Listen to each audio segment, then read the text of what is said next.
በስመ አብ ወወልድ ወመንፈስ ቅዱስ አሃዱ አምላክ። በታኅሳስ 8 በስንክሳር ታስበው የሚውሉ በዓላትና የወንጌል ንባባት ሐሩክላ ሊቀ ጳጳስ ዘእስክንድርያ ወአርሳራ ወእንባብሪና ወሳሙኤል ዘደብረ ቀልሙን ወአባ ኤል ወቴክላ ወዮሐንስ ወአባ ተክለ አልፋ ዘደብረ ድማህ ወገብረ ክርስቶስ ዘነግ ምስባክ መዝሙር 83 ከቁጥር 6 እስከ 7 እስመ መምህረ ሕግ ይሁብ በረከተ ወየሐውር እምኃይል ውስተ ኃይል ወያስተርኢ አምላከ አማልክት በጽዮን። የቅዱስ ማቴዎስ ወንጌል ምዕራፍ 5 ከቁጥር 1 እስከ 17 ያለው ኃይለ ቃል እንዲህ ይላል። ብዙ ሕዝብም ባየ ጊዜ ወደ ተራራ ወጥቶ ተቀመጠ። ደቀ መዛሙርቱም ወደ እርሱ ቀረቡ። አፉንም ከፈተ፣ እንዲህም ብሎ አስተማራቸው። በመንፈስ ነዳያን የሆኑ ብፁዓን ናቸው፣ መንግሥተ ሰማያት የእነርሱ ናትና። ዛሬ የሚያዝኑ ብፁዓን ናቸው፣ መጽናናትን ያገኛሉና። የዋሃን ብፁዓን ናቸው፣ እነርሱ ምድርን ይወርሳሉና። ስለ ጽድቅ የሚራቡና የሚጠሙ ብፁዓን ናቸው፣ እነርሱ ይጠግባሉና። የሚራሩ ብፁዓን ናቸው፣ እነርሱ ምሕረትን ያገኛሉና። ልባቸው ንጹሕ የሆነ ብፁዓን ናቸው፣ እነርሱ እግዚአብሔርን ያዩታልና። ዕርቅን የሚያደርጉ ብፁዓን ናቸው፣ እነርሱ የእግዚአብሔር ልጆች ይባላሉና። ስለ ጽድቅ የሚሰደዱ ብፁዓን ናቸው፣ መንግሥተ ሰማያት የእነርሱ ናትና። በሚሰድቧችሁና በሚያሳድዷችሁ ጊዜ ስለ እኔም እየዋሹ ክፉውን ሁሉ በሚናገሩባችሁ ጊዜ ብፁዓን ናችሁ። ደስ ይበላችሁ፣ ሐሴትንም አድርጉ፣ ዋጋችሁ በሰማያት ብዙ ነውና። ከእናንተ አስቀድሞ የነበሩ ነቢያትንም እንዲሁ አሳደዋቸው ነበርና። እናንተ የምድር ጨው ናችሁ። ጨው አልጫ ቢሆን እንግዲህ በምን ይጣፍጣል? እንግዲህ የሚጠቅመው የለም። ሰዎች ወደ ውጭ አውጥተው ይጥሉታል፣ በእግራቸውም ይረግጡታል እንጂ። እናንተ የዓለም ብርሃን ናችሁ። በተራራ ላይ የተሠራች ከተማ መሰወር አይቻላትም። ከዕንቅብ በታች ሊያኖሯት መብራትን አያበሩም። በመቅረዟ ላይ አኑረዋት በቤት ላሉት ሁሉ ታበራለች እንጂ። መልካሙን ሥራችሁን አይተው በሰማያት ያለውን አባታችሁን ያመሰግኑት ዘንድ እንዲሁ ብርሃናችሁ በሰው ፊት ይብራ። ስለ ቃሉ የቃሉ ባለቤት ልዑል እግዚአብሔር ስሙ የተመሰገነ ይሁን። ሁለተኛው የቅዱስ ጳውሎስ መልእክት ወደ ቆሮንቶስ ሰዎች ምዕራፍ 12 ከቁጥር 1 እስከ 8 ያለው ኃይለ ቃል እንዲህ ይላል። እነሆ መመካት ይቻለኛል፣ ነገር ግን አይጠቅምምም። ደግሞም ወደ ጌታ ራእይና መገለጥ እሄዳለሁ። በክርስቶስ ያመነ አንድ ሰው አውቃለሁ። ዘመኑ ከ14 ዓመት በፊት ነው። ነገር ግን በሥጋው ይሁን በነፍሱ እንጃ፣ እግዚአብሔር ያውቃል። ያን ሰው እስከ 3ኛው ሰማይ ድረስ ነጥቀው ወሰዱት። ያን ሰው አውቀዋለሁ። በሥጋው ይሁን በነፍሱ እንጃ፣ እግዚአብሔር ያውቃል።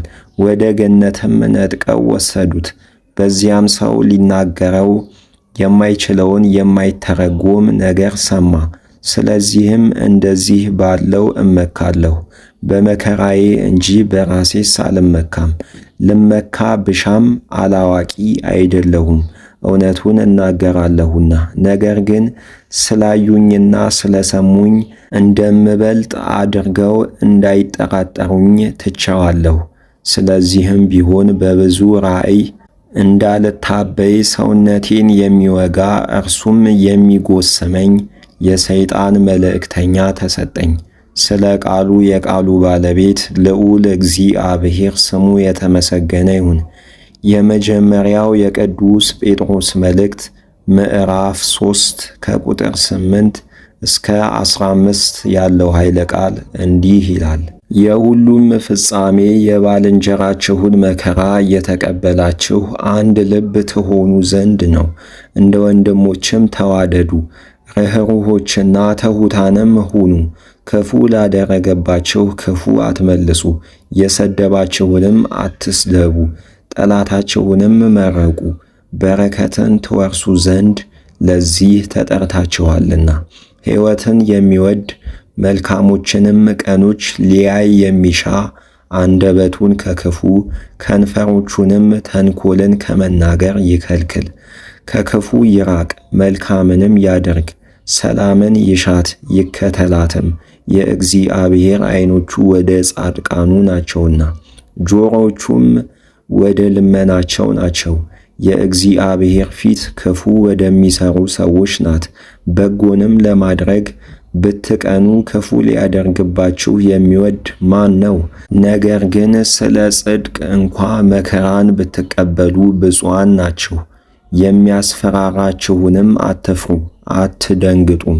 ስለ ቃሉ የቃሉ ባለቤት ልዑል እግዚአብሔር ስሙ የተመሰገነ ይሁን። የሐዋርያት ሥራ ምዕራፍ 21 ከቁጥር 1 እስከ 8 ያለው ኃይለ ቃል እንዲህ ይላል። ከእነርሱም ከተለየም በኋላ እኛ በመርከብ ተሳፍረን መንገዳችንንም አቅንተን ወደ ቆስ መጣን። በበነጋውም ወደ ሮዶስ ከዚያም ወደ ጳጥራ ገባን። ወደ ፊንቄም የሚያልፍ መርከብ አግኝተን በዚያ ላይ ተሳፍረን ሄድን።